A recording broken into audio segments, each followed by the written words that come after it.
मनुस्मृति भारत के संविधान से बड़ी होती जा रही है। इस बात पर आपको यकीन न हो तो एक नया उदाहरण आपके लिए फिर से है। उत्तर प्रदेश के बहराइच जिले में एक न्यायाधीश ने यानी जज ने अपने फैसले में मनुस्मृति को कोट किया है और दंड देने के विधान को महत्वपूर्ण बताया है। यानी मनुस्मृति अब केवल सिलेबस में नहीं है। मनुस्मृति में कोई बाबा टीवी पर बैठकर ही नहीं कहता कि संविधान से बड़ी मनुस्मृति है, या दिल्ली विश्वविद्यालय के सिलेबस में मनुस्मृति लगाई जा रही है, यही खतरा नहीं है। हिंदू राष्ट्र बनाने वाले जितने कथावाचक हैं वो मनुस्मृति को बड़ा मानते हो, इतना ही बड़ा खतरा नहीं है। अब इस देश के न्यायपालिका में, कानून में जज एक फैसला लिखते हुए मनुस्मृति को कोट कर रहा है। पहले भी कभी हुआ हो जरा आप बताइएगा। लेकिन बहराइच जिले का मामला है और ये मामला भी बड़ा अजीब है। इस पर विस्तार से बात करेंगे कि आपको याद है वो एक नवयुवक डीजे लेकर जा रहा है, एक धार्मिक जुलूस है, फिर अचानक से माहौल तनावपूर्ण हो जाता है। फिर वो एक व्यक्ति, एक राम गोपाल मिश्रा नाम का एक कम उम्र का व्यक्ति एक घर पर चढ़ करके हरे रंग का झंडा उतारता है और एक दूसरे रंग का झंडा, भगवा रंग का झंडा फहरा देता है। फिर गोली लगने से उसकी मौत हो जाती है। ये वही मामला है जिसमें यह फैसला आया है। थोड़ी बात इसकी भी करेंगे। लेकिन आईएएस संतोष वर्मा अगर नाम है तो एक बयान के आरक्षण खत्म करने के लिए अंतरजातीय विवाह होना चाहिए। अगर उसके कहने का तरीका ही में थोड़ी दिक्कत हो जाए तो देखिए उस पर क्या क्या कार्रवाई होने के तरीके निकल गए हैं। विरोध हो गया, कैसे बोल सकते हो तुम, पूरे समाज का अपमान किया। हमने भी कहा ठीक बात है, लेकिन उसी देश में जाने कितने लोग, अरे भाई एक व्यक्ति वकील जज सुप्रीम कोर्ट के चीफ जस्टिस के ऊपर जूता फेंक दिया, कुछ नहीं हुआ। बाद में कुछ दिन पहले अभी देख रहा था मैं, तो अजीब सी एक वीडियो आती है जिसमें एक व्यक्ति उसे मार रहा है जूता, आपने भी देखी होगी। वो कह रहा कौन हो तुम, पता नहीं, मुझे तो बड़ी स्क्रिप्टेड टाइप की लगती थी क्योंकि अब टीवी चैनल वाले उसका इंटरव्यू लेते नहीं। सुप्रीम कोर्ट के चीफ जस्टिस ने मना कर दिया था और देश में उसके खिलाफ नहीं, उसके पक्ष में माहौल बना था। ये सब जायज है। लेकिन अगर पवन कुमार शर्मा जज का नाम है, मनुस्मृति को कोट करते हुए जो वो कह रहे हैं, वो जो सारी बातें कह रहे हैं, वो बहराइच पुलिस के उस समय के जो सफाई थे, जो स्पष्टीकरण था, उसके ठीक खिलाफ आ गया। यानी अफवाहों पर ध्यान न दें, ये बहराइच पुलिस कह रही थी और जज साहब ऐसा लग रहा है कि अफवाहों के आधार पर एक मनुस्मृति को कोट करते हुए फैसला सुना गया। अब जरा विस्तार से पूरे मामले को समझिए। उत्तर प्रदेश के बहराइच में बीते दिनों 13 अक्टूबर 2024 को एक बड़ा दंगा जैसा माहौल फैल गया। एक धार्मिक जुलूस हिंदू संगठनों का चाह रहा था और बाद में अब इसमें इतनी कहानियां हैं साहब, अब आप तो ताकत में है नहीं, इसलिए आपकी सारी कहानियां गलत होंगी।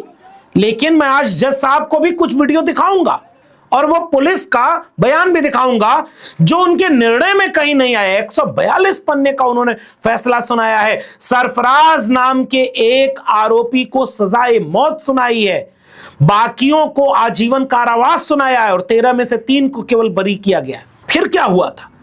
जुलूस जा रहा है, डीजे पर गाना बज रहा है। पता नहीं जज साहब ने वो गाने सुने या नहीं सुने।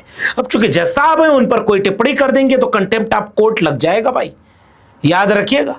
जज साहब कुछ भी कर सकते हैं एक खास तरह के रुझान के बावजूद। वो मनुस्मृति को कोट भी कर सकते हैं। वही मनुस्मृति जिसे बाबा साहब डॉक्टर भीमराव अंबेडकर, देश के पहले कानून मंत्री, संविधान सभा की प्रारूप समिति के अध्यक्ष और जिनके आगे प्रधानमंत्री जी भी नतमस्तक होते हैं, बाबा साहब ने जिस मनुस्मृति को जलाई, जिस मनुस्मृति में दलितों के, शूद्रों के, महिलाओं के विरोध में अमानवीय बातें लिखी है, उस मनुस्मृति को कोट कर रहे हैं जज साहब। लेकिन जज साहब को यह कहानी पता नहीं होगी या पता रही होगी, उन्होंने कैसे उसे देखा है ये आप लोगों के ऊपर मैं छोड़ देता हूं। यात्रा जारी है, डीजे पर गाना बज रहा है, तनाव का माहौल फैलता गया। अचानक एक व्यक्ति राम गोपाल मिश्रा दूसरे एक छत पर चढ़ता है, हरे रंग का झंडा उतारता है, भगवे रंग का झंडा फहराता है। फिर कहीं से गोली चलती है और उसकी मौत हो जाती है। मौत किसी की भी हो, वो हिंदू मुसलमान नहीं होता, उसके भी परिवार होते हैं, उसके भी लोग होते हैं जो हमेशा के लिए उजड़ जाते हैं।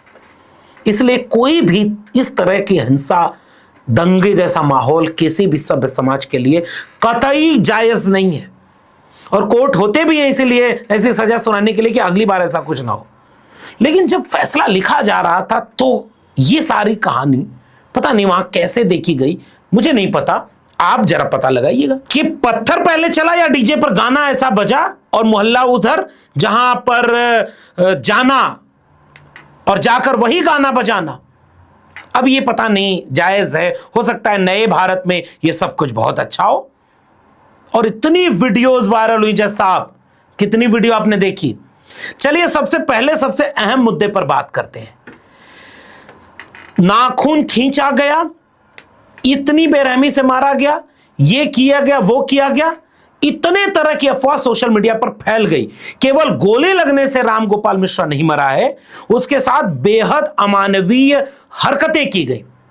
और जैसे ही सोशल मीडिया पर यह वायरल होने लगा, जैसा अब आपके लिए एक पोस्ट है बहराइच पुलिस की, और बहराइच पुलिस ने 16 अक्टूबर 2024 को लिखा है कि दिनांक 13 अक्टूबर 2024 को कस्बा महाराजगंज थाना हरदी जनपद बहराइच में घटित घटना में एक हिंदू व्यक्ति की हत्या के संबंध में सोशल मीडिया में सांप्रदायिक सौहार्द को बिगाड़ने के उद्देश्य से भ्रामक सूचना, जैसा आप ध्यान दीजिएगा, जैसे मृतक को करंट लगाना, तलवार से मारना एवं नाखून उखाड़ना आदि बातें फैलाई जा रही हैं जिसमें कोई सच्चाई नहीं है।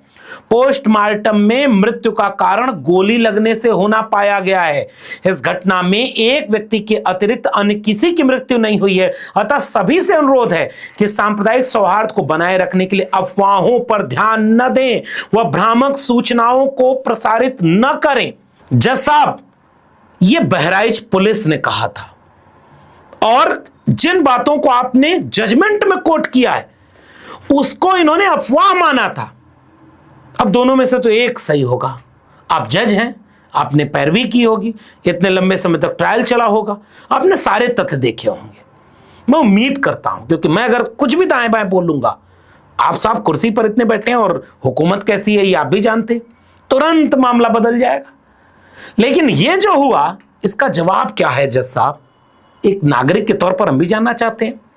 अब आपने जज साहब अपने निर्णय में क्या लिख दिया? उपरोक्त विधि दृष्टांत के परिप्रेक्ष्य में दोष सिद्ध अभियुक्त गण का कृत्य अत्यंत नृशंस प्रकृति का, जिनके द्वारा एक निहत्थे नवयुवक की हत्या, उसके शरीर को गोलियां चलाकर छन्नी कर दिया, उसके पैरों को इस तरह से जलाया कि उसके नाखून तक बाहर निकल गए, इस कृत्य समाज में अशांति व अस्थिरता पैदा कर दी।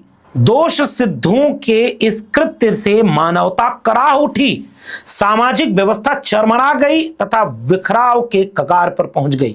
एक वर्ग की आस्था एवं विश्वास की भी हत्या हुई है। ऐसे शैतानों के लिए न्याय की समुचित मंशा में इस प्रकार दंड दिया जाना चाहिए जिससे समाज में पनप रहे हैवानों के अंदर भय उत्पन्न हो और समाज में न्यायिक व्यवस्था के लिए विश्वास उत्पन्न हो। मनुस्मृति में यह कहा है कि दंड शास्त्री प्रजा सर्वा दंड एवाभिरक्षित दंड सप्तेषु जागर्ति दंड धर्मे विदुर्वधा।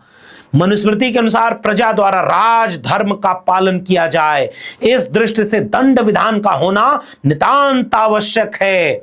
जज साहब, बहराइच पुलिस जिन्हें अफवाह कह रही थी, आपने वो सारे बातें जजमेंट में लिखी है।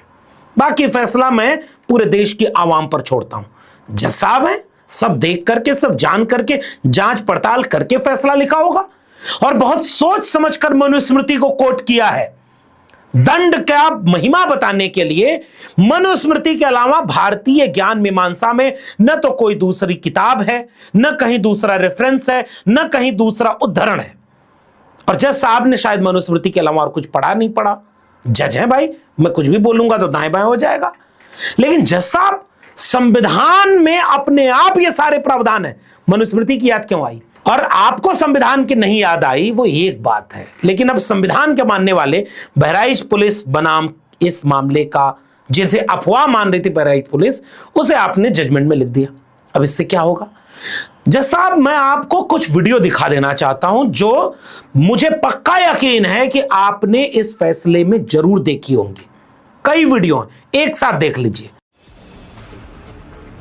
गद्दारी कही गए ने पूरा हमारा दिन खत्म हो जाता, इस वाले टाइम दी ना 2 घंटे का। दैनिक भास्कर के हिडन कैमरे पर यह कबूलनामा बहराइच हिंसा में शामिल 2 उपद्रवियों का है।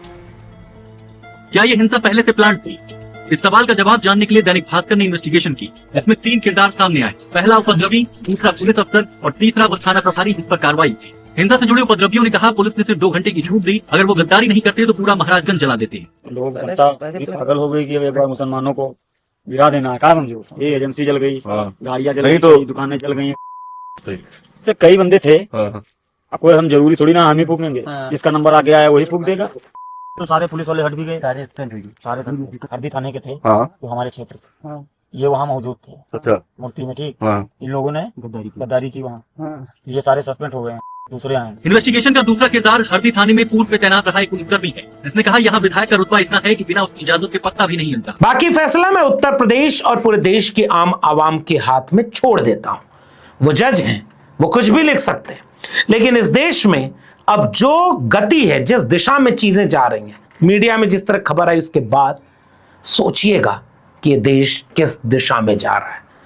अगर आप एक धर्म विशेष के हैं तो सब कुछ आपके पक्ष में होता चला जाएगा, मनुस्मृति भी आपके पक्ष में। और अगर बाकी आप कुछ भी हैं तो आप जरा सोचें, समझें।